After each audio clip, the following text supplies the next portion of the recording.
A massa total do Sol é mais de 99% maior que a massa de todos os outros corpos do Sistema Solar. Dentro do Sol, caberiam com folga mais de 1.300.000 planetas Terra, ou 988 planetas Júpiter. Seu diâmetro é 109 vezes maior que a Terra, e quase 10 vezes maior que Júpiter. Se o diâmetro do Sol fosse do tamanho do comprimento de um ônibus, a Terra seria do tamanho de uma laranja. Se a massa da Terra fosse igual ao de uma bola de gude, o Sol teria uma massa tão grande quanto a de um Boeing 737. Sua fornalha nuclear produz em apenas um segundo toda a energia que a humanidade consumiu ao longo de toda sua história, ou tanta energia quanto a usina hidrelétrica de Itaipu produziria em 500 milhões de anos. Apesar de tudo, o Sol ainda é uma estrela pequena, e quando comparado com outras estrelas do universo, ele é minúsculo. Ele não está estático no universo. O Sol também orbita o centro de nossa galáxia e demora aproximadamente 230 milhões de anos para realizar uma volta completa. No núcleo do Sol, a pressão gravitacional é imensa. Isso produz muita energia e temperaturas superiores a 15 milhões de graus centígrados. A maior parte dessa energia é produzida por fusão nuclear, convertendo hidrogênio em hélio. Inicialmente, dois átomos de hidrogênio se chocam. Um dos prótons se transforma num nêutron, formando um deutério, que é um isótopo do hidrogênio. Nesse processo, é criado um neutrino e um pósitron, que é a antimatéria do elétron. Esse pósitron se choca com um elétron e ambos se aniquilam, gerando energia na forma de raios gama. O deutério produzido se funde com outro átomo de hidrogênio, formando o hélio 3. Mais energia é liberada em forma de raios gama. O hélio 3 funde-se com outro átomo de hélio 3, formando o hélio 4 e mais dois átomos de hidrogênio. Nessa cadeia perde-se massa, que é convertida em energia na forma de raios gama. A cada segundo, 564 milhões de toneladas de hidrogênio são convertidos em 560 milhões de toneladas de átomos de hélio. Os 4 milhões restantes transformam-se em energia. Em um segundo, o Sol produz tanta energia quanto a usina hidrelétrica de Itaipu produzirá em 500 milhões de anos. O Sol é formado por um plasma que gira de forma diferente em sua superfície, variando seu tempo de rotação entre os polos e o equador solar. Isso gera centenas de campos magnéticos na superfície do Sol, os quais são formados por arcos coronais que se torcem, formando as manchas solares. Quando a energia ali acumulada atinge um certo limite, o arco se rompe, e acontece uma ejeção de massa coronal, que nada mais é que uma grande erupção de altíssima energia de gás ionizado. Se a Terra estiver no caminho dessa onda de pura energia, o campo magnético da Terra atua como um escudo repelindo os gases que vêm do Sol. Mas quando ela vem com uma intensidade muito elevada, ocorrem tempestades geomagnéticas, prejudicando os meios de comunicação e as estações elétricas, chegando ao ponto de inutilizá-las, como aconteceu em 1859 no auge de um ciclo solar, que atingiu a Terra e destruiu a rede de telégrafos, e em alguns casos, os telegrafistas receberam choques elétricos. Uma consequência dessas tempestades solares são as lindas auroras, que ocorrem nos polos da Terra. A heliosfera é a camada mais externa do Sol, e algumas das vezes, também chamada de atmosfera do Sol. Ela assume uma forma ovalada, lembrando os contornos de um cometa com a sua longa cauda. Essa bolha é continuamente inflada pelo plasma proveniente do Sol, conhecido como vento solar. Ela protege o sistema solar dos raios cósmicos perigosos vindo do meio interestelar, provenientes de outros objetos do universo. Fluindo desimpedido pelo sistema solar por bilhões de quilômetros, o vento solar se estende muito além da região de Plutão, até encontrar o choque de terminação, até o limite da heliopausa, onde seu movimento diminui abruptamente devido à pressão externa do meio interestelar. A heliopausa marca a fronteira entre a matéria originária do Sol e a matéria do resto da galáxia, e dali em diante, estamos no espaço interestelar.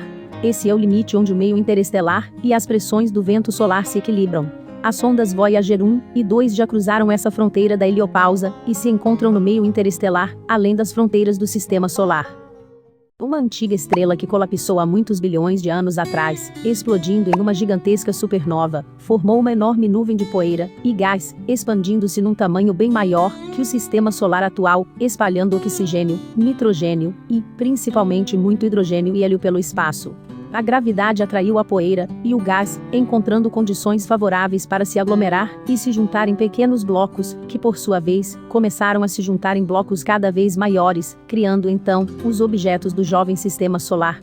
Continuando a atrair os gases devido à força gravitacional, um desses blocos aumentou tanto em tamanho e massa, que acabou se transformando no que hoje chamamos de Sol. Os blocos menores que se formaram ao redor do bloco central, deram então origem aos planetas, luas e asteroides que hoje conhecemos no sistema solar. O Sol tem uma idade de cerca de 4,5 bilhões de anos e ainda irá durar, pelo menos, mais 5 bilhões de anos, enquanto seu combustível nuclear existir. Quanto tempo a luz do Sol demora para chegar até a Terra? Como a velocidade da luz é constante, resolvemos essa questão, com base no movimento uniforme da mecânica clássica, onde o tempo é o resultado da divisão da distância percorrida pela velocidade. Assim, o tempo que a luz demora para chegar aqui é de 8 minutos e 20 segundos. Mas essa resposta não está completamente certa. No núcleo do Sol, ocorrem reações de fusão nuclear, resultando na geração de toda a energia do Sol. Parte dessa energia converte-se em luz visível, que tem no fóton, seu agente mediador. Após a sua formação, o fóton pode demorar até 1 milhão de anos para migrar do núcleo do Sol para sua fotosfera, ganhando finalmente sua liberdade para viajar pelo espaço e chegar até nossos olhos e ser interpretado como luz pelos nossos cérebros. A luz do Sol, que você está enxergando nesse momento, foi criada no Sol, quando nossos antepassados dos tempos das cavernas ainda andavam na Terra.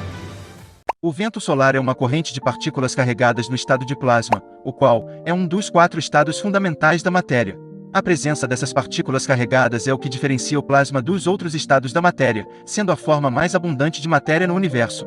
O plasma do vento solar consiste principalmente de elétrons, prótons e partículas alfa. Essas partículas podem escapar da gravidade do Sol, graças às suas velocidades bem maiores que a velocidade de escape do campo gravitacional do Sol. O Sol ejeta pelo vento solar mais de 1,5 milhão de toneladas de matéria a cada segundo, o mesmo peso de 1.300.000 carros populares. No entanto, desde a sua formação, apenas 0,01% de sua massa inicial foi perdida para o vento solar. Ainda não sabemos ao certo como ele se origina, mas é graças a ele que os cometas exibem suas lindas caudas e podemos ver belas auroras nos polos da Terra. Pesquisadores estudam a criação de uma espaçonave sem motor que poderá explorar o sistema solar aproveitando-se do vento solar, como as caravelas faziam no passado. A Parker Solar Probe é uma sonda espacial da NASA, lançada em 2018 com a missão de fazer observações da coroa externa do Sol. Sua órbita é elíptica e cruza a órbita de Mercúrio e Vênus diversas vezes, como podemos verificar nessa animação. Em 2025 ela fará sua aproximação máxima do Sol, e ficará apenas a 7 milhões de quilômetros de distância da superfície solar. Seus objetivos principais são entender o motivo pelo qual a coroa solar, o que seria equivalente à sua atmosfera, está a uma temperatura de 1 milhão de graus Celsius, enquanto a superfície do Sol está apenas a 5.500 graus Celsius. Além de analisar a estrutura e a dinâmica dos diversos campos magnéticos do Sol, a sonda vai analisar os mecanismos que transportam e aceleram as partículas energizadas do vento solar. No dia 28 de abril de 2021, a sonda atingiu a camada mais externa da atmosfera solar, conhecida como coroa solar, e passou 5 horas ali, registrando essas imagens fantásticas do vento solar.